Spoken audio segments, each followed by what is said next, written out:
2 दिवसात देशामध्ये बॉम्बस्फोट होणार असल्याचा धमकीचा मेल. राज्यामध्ये कुठेही दुर्लक्ष करू नका, मेलमध्ये उल्लेख.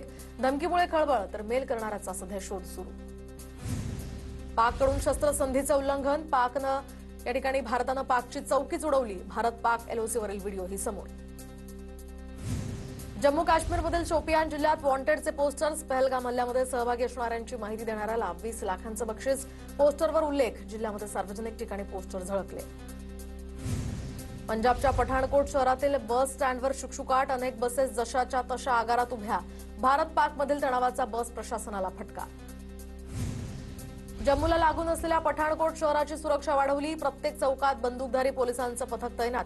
अजूनही पठाणकोट जिल्हा रेड अलर्टमध्येच, तर येणाऱ्या प्रत्येक गाड्यांचा तपास इथे सुरू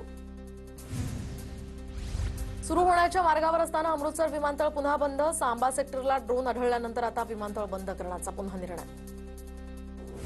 भारत पाक तणावाच्या पार्श्वभूमीवर राजस्थानच्या जैसलमेरमध्ये एसडीआरएफच्या पथकाकडून विद्यार्थ्यांना आत्मसंरक्षणाचे धडे. तर तब्बल 6 दिवसांनंतर जैसलमेरमध्ये धार्मिक स्थळं उघडल्यानं 850 वर्ष जुन्या दक्षिणमुखी हनुमान मंदिरात भाविकांची गर्दी. विरोधक पाकिस्तानची भाषा बोलतायत. ही देशभक्ती नाही. विरोधकांनी आरोप करण्यापेक्षा सैन्याच्या पाठीशी उभं राहावं. कुठे राजकारण करावं हे सुद्धा विरोधकांना कळत नाही. शिंदेंचा विरोधकांवर निशाणा.